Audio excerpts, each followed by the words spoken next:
kita Kak ya, Ya. di bincang-bincang. Yang santai, serius tapi santai, santai tapi tapi nggak serius.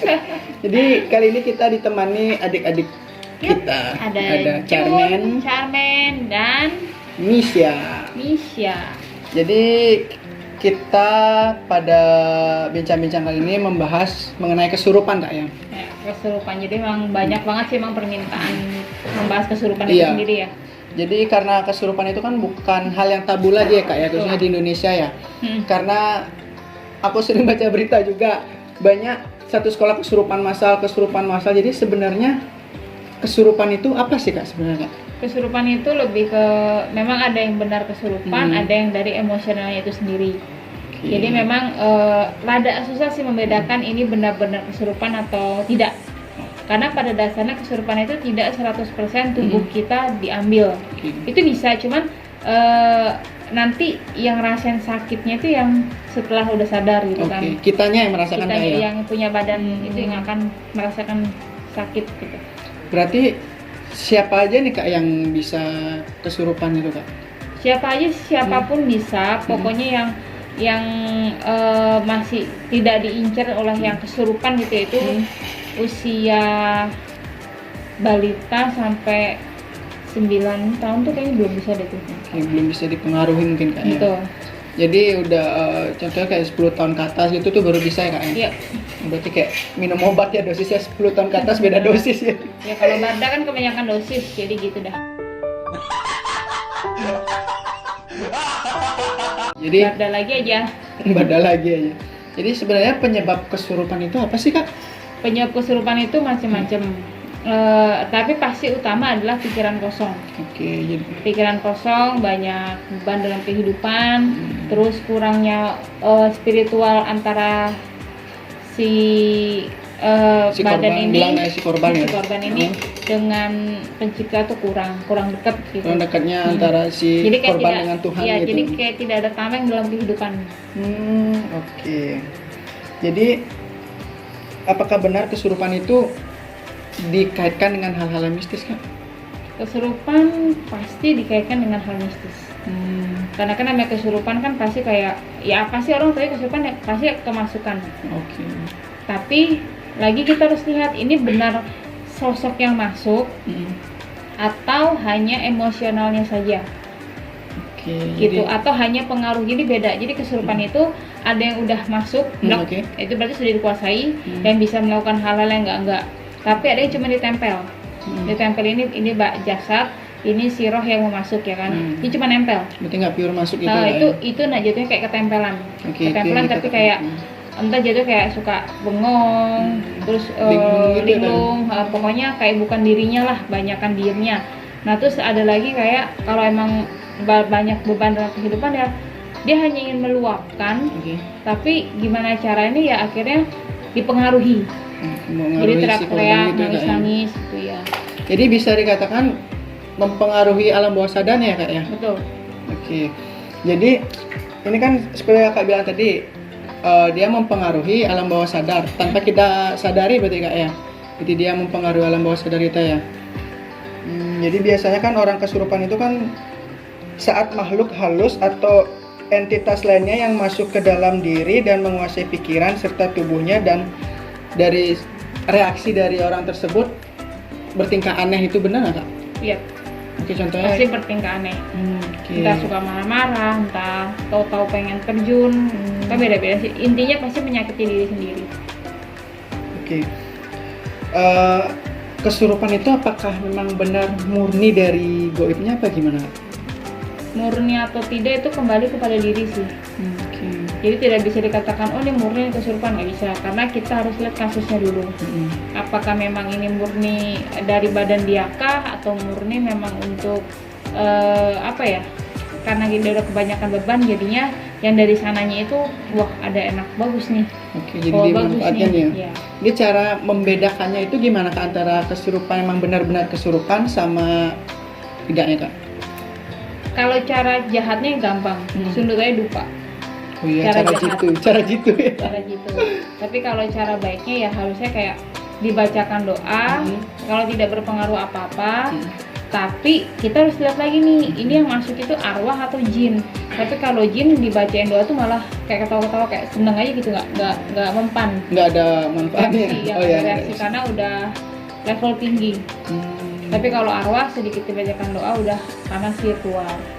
Oke. Pokoknya kesurupan ini kita harus tahu kasusnya dulu. Jadi kita nggak bisa bilang oh ini kesurupan, oh ini enggak, oh ini benar, ini tidak, itu nggak bisa. Jadi kita harus tahu kasusnya dulu.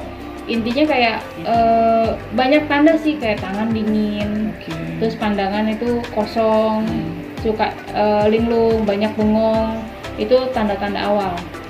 Tapi kalau udah kesurupan ya dia akan bertingkah aneh. Kayak Barda gitu kan. Kan tahu-tahu lompat aja ya kan. Barda lagi. Nah, untuk itu apakah bisa dicegah, Kak? Bisa dicegah, kembali kita kepada diri sendiri lagi ya. Apakah bentengan kita, spiritual kita, iman kita sudah kuat? Karena yang masuk ke badan itu yang kesurupan itu pasti yang kayak apa ya, waktu dengan Tuhan itu sangat-sangat jauh. Berarti jarak antara kita dan Tuhan itu udah jauh ya, Kak ya. Jadi pokoknya kunci supaya nggak kesurupan itu ya lebih dekat diri ya, Kak ya, kepada karena Tuhan. itu benteng yang paling kuat. Setelah itu baru kita kayak yang Muslim bisa ngaji, yang Hindu mungkin bisa Kristiandia, yang Kristen banyak-banyak berdoa, lakukan dengan sesuai keyakinan. Jadi untuk kesurupan itu merekanya itu dikatakan usil atau gimana, Kak? Yang masuk ke tubuh? Usil sih enggak, karena emang dilihat udah lahan bagus nih gitu. Oke, udah dimanfaatin nih. Ya. Oke, jadi nah, ini kan banyak beredar ya, Kak, fenomena kesurupan massal gitu. Yaitu itu kenapa bisa massal nih, Kak? Nah, kalau massal itu lagi aku bilang kita harus tahu ini benar atau tidak. Oke. Biasanya satu kena itu merembet kan. Iya, benar. Nah, dia dulu ada kasus seperti itu, kesurupan massal di suatu tos serba gitu. Pas aku baca kasusnya ya yang benar kesurupan itu cuman kayak 10 orang. Sisanya itu beban hidup. Mungkin Jadi kesempatan nih teriak nangis gitu. Jadi sekali kalau masih dengan metode lama kan pencet jempol ya. Iya. Itu dia sekali pencet juga udah teriak, jerit, udah selesai. Tapi yang 10 itu sampai seharian itu nggak keluar.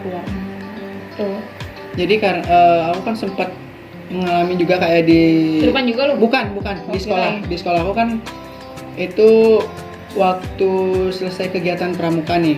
Itu kan pada kemah-kemah tuh malam-malam pas Aku sendiri. Bukan. itu lirik lagu itu. Jadi kan malam-malam kan ada kegiatan pramuka nih, Kak.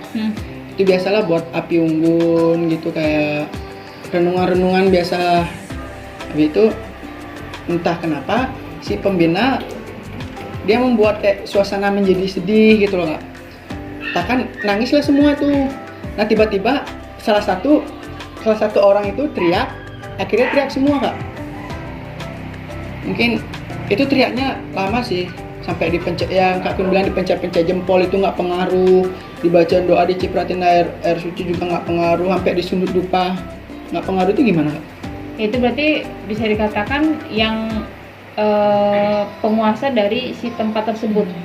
Karena kan mungkin kalian sudah izin, tapi kan ada yang izin tapi kok lama banget sih masih di sini gitu kan. Kayak mereka kan ngasih izin tapi kan nggak lama-lama. Sedangkan kalau kayak camping atau kemah gitu kan pasti lama ya, semalaman. Iya. Nginep kan? 2 hari 1 malaman lah.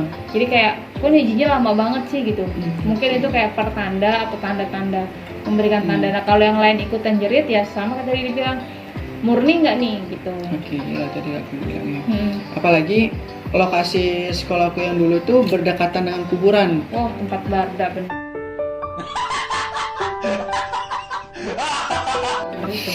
Jadi itu emang ada pengaruhnya, Kak? Enggak, Kak? Sebenarnya ya kuburan atau makam itu nggak serem. Nggak serem. Karena itu cuma jasadnya aja kan.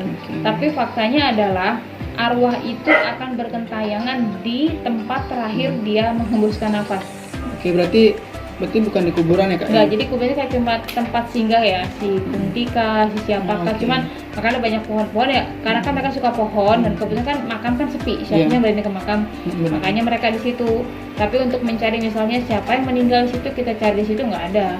Karena dia akan berkeliaran, kalau masih berkeliaran ya atau masih penasaran ya, di tempat terakhir dia menghembuskan nafas. Berarti di kuburan itu cuma ada jasad Ada si jasadnya ininya aja. ya kak ya? Kalau kayak mau uji nyali, memang akan ada gangguan, tapi tidak dari Si yang yang di dikubur ya? makam-makam itu enggak. Ini kan banyak yang bilang tuh kuburan serem apa gimana, banyak banget. Serem karena gelap gitu kan ya, terus banyak pohonnya ya, pasti memang di dalamnya mayat gitu kan, siapa yang nggak serem. Tapi dasarnya memang untuk sosok nggak serem sih, nggak ada, sepi makam itu sepi. Ya mungkin karena rimbun banyak pohon-pohon gitu, jadi tapi kalau penghuni itu ya ada sih kan kak ya, Ada beberapa. penghuni dari kuburan gitu ya.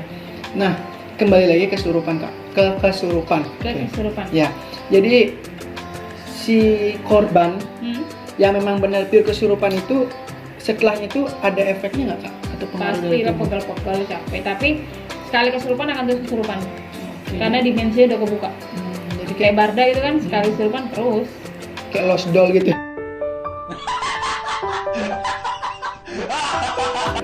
Oh jadi itu ya kak, pandangan kak mengenai Ya, ini kesurupan adalah yang- versi dari seorang queen mengenai kesurupan. Mungkin kalau teman-teman punya versi lain ya kalian bisa komen. Tulis di kolom Karena di komentar. tiap daerah, setiap tempat dan setiap orang kan beda pendapat. Iya.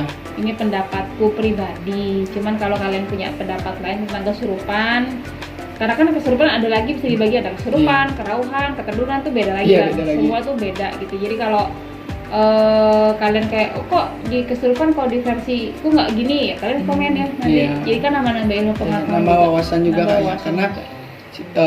beda kepala beda pemikiran Iya, gitu sama ya. kayak Barda. Hmm. Jadi kayak dibilang tuh apa ya, banyak fenomena memang yang tadi kamu bilang kan benar tuh, Iya. banyak banget fenomena kesurupan. Tapi akhir-akhir ini sih aku fenomena kesurupan lagi kalah sama corona ya. Iya, karena takut mungkin mereka karena nggak ngumpul-ngumpul lagi deh. Betul. Ya karena contohnya di sekolah nggak mungkin lah kesurupan karena sekolahnya kosong ya kak ya, belajar semua Belajar. gitu. Jadi aku mungkin akan jelaskan sedikit kayak perbedaan kesurupan, kerauhan dan ketedunan. Ini mungkin kerauhan dan ketedunan asing buat yang di luar Bali Iya. ya. Di luar Bali paling asing karena jarang banget digunakan di luar Bali. Iya, bahasa itu jarang digunakan. Jadi Karena yang masuk pun itu berbeda ya kan ya. tidak sama kayak sosok-sosok yang biasanya gitu jin apa gimana. Ya kalau kerasukan itu lebih ke yang jahat-jahat yang iseng-isengnya atau yang kayak maunya menyakiti. tujuannya negatif ya. kerasukan, iya. Tapi kalau kerauhan, nah mungkin Angga bisa jelaskan kerauhan Kerauhan itu yang di Bali kan. yang menurutku ya, karena kerauhan itu kan dibagi lagi menjadi beberapa tingkatan. Jadi yang saya tahu aja kak ya, di kesurupan itu, Kerauhan, oh ya kerauhan. Jadi kerauhan itu kan dibagi lagi menjadi beberapa tingkatan. Jadi aku kurang begitu paham. Ini menurutku aja ya. Jadi kerauhan itu yang masuk itu beliau. Kayak di Bali sesunan gitu. sesuhunan. Iya. Sesunan atau mungkin bisa rencangannya beliau ataupun memang beliaunya Bisa langsung. kategori dewa nggak sih Bisa, tapi lebih ke manifestasinya. manifestasinya? Nggak pure ke dewa, lebih ke manifestasinya, perwujudan dewa ini menjadi ini apa. Nah, misal kalau kalian kan kayak ada Bunda Kanjeng, Iya. itu kan manifest juga ya. Hmm. Terus ada di Bali ada Ratu Neng Sakti, ada Ratu Gede, ada apa lagi tuh? Banyak lah dan Barda mah bukan kesurupan, ini kesurupan dia itu. berkerauhan. Jadi orang yang kerauhan pun itu nggak sembarangan orang itu. Jadi mungkin beliau lebih ke memilih kak, memilih mana. Jadi kalau kesurupan kan massal semua kena Iya. rata. Tapi kalau Kerauhan atau ketedunan. atau ketedunan itu orang-orang yang terpilih gitu Iya. ya. Oke. Kalau ketedunan itu bisa ke beliaunya langsung ataupun ke rencangannya beliau. Biasa gitu. itu kalian bisa lihat tuh calon arang ya. Iya, calon arang. Calon arang tuh banyak, Yang kerauhan. kerauhan, ketedunan tuh banyak. Tapi kalau kerauhan bisa dikatakan kalau calon arang itu bisa dikatakan kerauhan sih kak kebanyakan. Kerauhannya ya. Iya. Kalau keturunan tuh biasa kayak mau tanya ide maunya apa, Iya. terus udah seneng apa belum di sini gitu ya. Mungkin kalau mau melaksanakan, contoh di satu pura tuh kita mau melaksanakan piodalan. Jadi kita tedunin lah ide atau yang berstana di sana. Kita maunya sarananya bagaimana, apa sarana yang perlu kita aturkan gitu. Jadi harus kita tedunin ide atau beliau yang berstana di sana gitu. Jadi nanya langsung biar nggak Iya. salah ya. Itu perbedaannya antara kesurupan, kerauhan, atau keteduhan. Gitu. Mungkin teman-teman ada versi lain di tempat kalian, bisa banget di Iya. komen atau langsung DM ke Athena Fortune. Terus kita akan next untuk episode selanjutnya nih ya. Iya. Nanti pokoknya akan ada keseruan lainnya. Pokoknya teman-teman tetap stay tune terus di Athena Fortune. Jangan lupa Like, comment, share, and subscribe. Dan Dan kalau jangan- kalian ingin melihat langsung ya Kak ya behind the scene-nya atau gimana, kalian bisa gabung di live Bigo di Queen yaitu Athena 31. Queen Athena 31. Jadi kalian bisa lihat langsung nih, pokoknya nggak ada yang di skip, pokoknya normal, semua mau marah mau apa semuanya marah, ada di senang, live ketawa, Bigo. ngakak ada Iya. juga. Nah, Kalian jadi bisa di situ. jadi kalau kalian punya cerita horor ataupun kejadian-kejadian yang di luar nalar, mungkin mau kita bahas ya Kak ya. Jadi kalian bisa tulis di kolom komentar Yep. atau langsung DM ke. Athena Fortune. Jadi tapi mohon maaf kalau memang nggak langsung dibalas ya Kak ya, karena memang banyak Tapi sekali yang sabar aja, DM-nya. pasti dibalas. Karena slow respon nggak pilih, tapi nanti pasti akan dibahas ya Kak, dan kita pilih juga, nanti kita akan bahas di episode selanjutnya. Oke, terima kasih teman-teman untuk waktunya, dan untuk kalian jangan di skip Iya. iklannya. Kalian hebat Pokoknya, banget skip iklannya. kita akan terus berusaha untuk memberikan terbaik untuk kalian, dan ditunggu banget ya untuk masukan, saran, dan kritiknya. Dan curhatannya boleh juga. Ya, supaya Athena Fortune bisa lebih berkembang lagi untuk kalian semua dan terus menghibur. Nah, ini dengan kalian juga. Ya, dan untuk teman-teman kan nih keadaan lagi nggak baik ya. Iya. Dunia Indonesia, terlebih tempat kita tinggal ini kan udah mulai nggak enak nih, penyakitnya udah mulai makin bermunculan lagi ya Kak ya, makin parah. Tetap berpikiran positif aja, karena ya corona memang ada, cuman tergantung bagaimana kita menanggapi hal Iya. tersebut. Bukan berarti sudah vaksin tidak bisa terkena, karena banyak temanku udah vaksin tapi kena. Kembali lagi ke pikiran kita. Iya, pikiran dan imun tubuh Dan kita ya Kak tetap ya. jaga protokol itu penting sih. Kayak karena kan dia udah vaksin tapi masih bekerja, masih Iya. ketemu banyak orang, akhirnya kena. Jadi kembali lagi tetap kepada diri kita sendiri, tetap jaga kesehatan. Pokoknya apa yang dianjurkan pemerintah ikutin aja. Cuman kalau merasa diri nggak perlu keluar, jangan keluar ya. Iya, kalau nggak perlu banget ya Kak ya. Nah kita sosial. Kita sosial, dan anak-anak pun sosial juga, social distancing. 10 meter ini kita nih. 10 meter. Oke teman-teman, terima kasih. Kita undur diri dan pamit. Bye.